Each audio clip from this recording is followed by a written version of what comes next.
You ever hear someone say some corny quote like, life is like boxing. This or that is like boxing. And you're like, yeah, shut up, Greg. Get back to work. But in defense of Greg, there's this old swordsman that said, from one thing, know 10,000 things.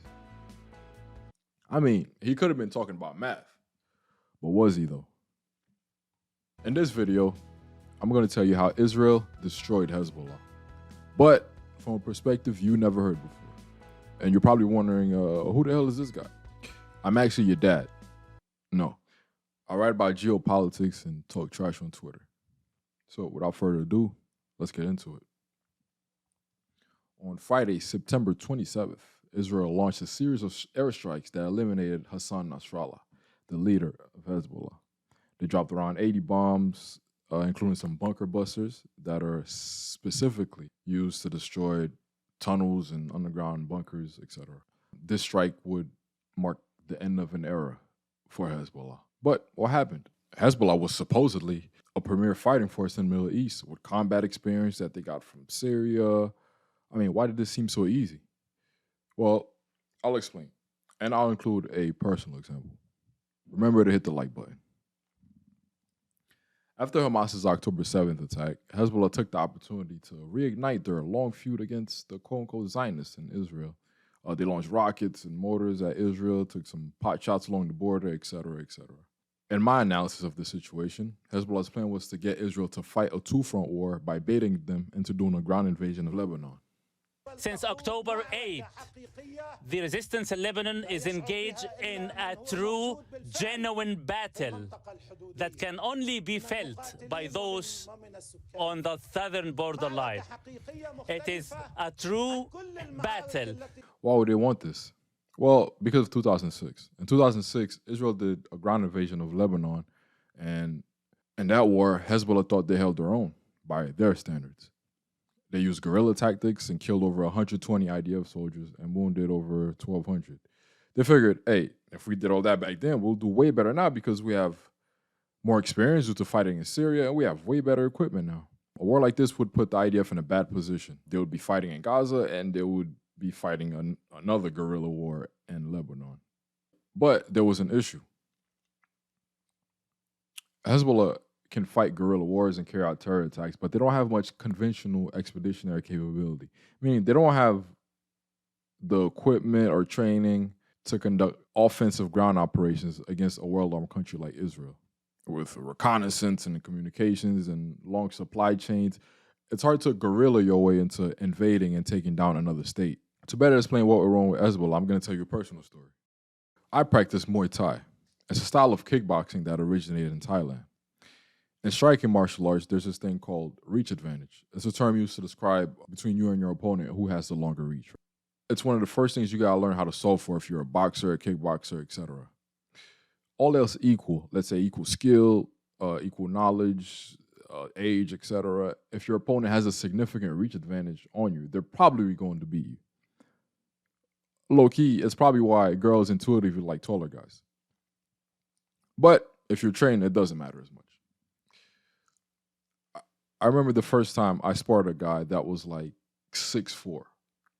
I was getting beat up and it felt like there was nothing I could do. After the round ended, I ran to my coach and asked, how the hell do I beat this guy? He told me, when you're fighting someone with a big reach advantage, you either want to be all in his face or all the way out of his range. Never stay in the middle ground to where he can hit you and you can't hit him. And the way you close distance is you attack his closest limbs first and use that as a way to move forward. But I decided to join Hamas in the war against Israel. Hezbollah put themselves in a position where they could not launch a major offensive against Israel, but had to wait for Israel to come to them. Well, Israel never came. Pause. Oh, that was crazy. I said, yo, you said, hey, yo, my nigga. Yo, the way you said it was great. Israel had the reach advantage. Why would they? Hezbollah just stayed in the middle ground. They just used their Air Force to bomb the hell out of Hezbollah. The Israel Air Force could produce casualties on them, but they couldn't return the favor. When I saw what was happening, I wrote an article saying, Hezbollah should call for peace before it's too late. Hezbollah could not get in Israel's face, and they couldn't get out of range. Or they didn't want to get out of range, I mean. I have a saying that if the strategic picture looks bad, the tactical picture will look even uglier. Why didn't most analysts see this coming, though? Well, it's because I'm a G. No. Here's an issue with a lot of analysts nowadays. People often learn the wrong lessons from history. In other words, most war and geopolitical analysts, etc., while they might know history and can tell you the size of screw in a Sherman tank, they lack the talent for the skill of analysis itself. The wars in Afghanistan, Syria, etc., give people this idea that you can't win a war with just air power. Those people are usually correct. The problem is they don't really know why they're correct. Let's say you have a large air force and all the bombs in the world. The only reason why you couldn't win a war with most of your air force is because you have an intelligence problem. If you knew where all your enemies were at all times and your air force was uncontested, there's no way you could lose that war. You would kill everyone that matters faster than they can recruit. When the U.S. fought the global war on terror in Iraq and Afghanistan, special operations forces would hit targets, gather intelligence, and use that intelligence to hit other targets, and it would just snowball into more and more targets. The problem is not that method couldn't work, it's just that it takes a long time to kill everyone, and they can probably recruit faster than you can kill, especially when they run to Pakistan and hide. Let's not get into that.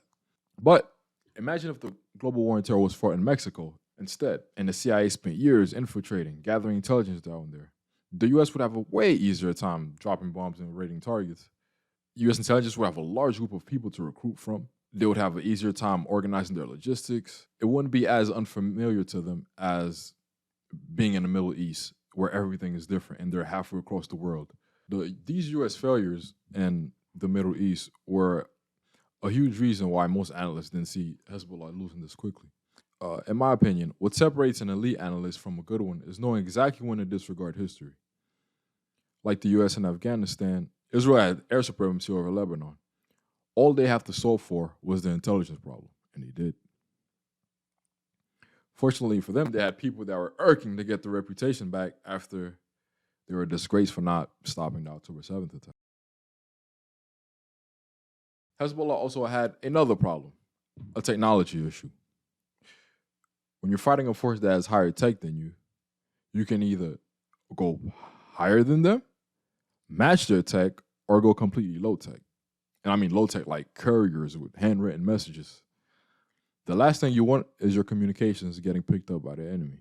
Communications are the lifeline of your organization. Hezbollah was building a more modern force. They had, radios and beepers.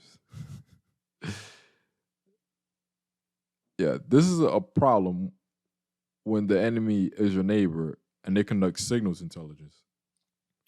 It's worse when they've been selling you those radios and beepers for years. Niggas got a problem, Houston. Once the war in Gaza slowed down, Israel got their intelligence in full swing in Lebanon. And it was all she wrote. A lot of people ask, well, why didn't Hezbollah see this coming? Well, maybe they did. Maybe they couldn't stop because of ego. Or maybe they were going to attack northern Israel, but it was too late. We'll probably never know.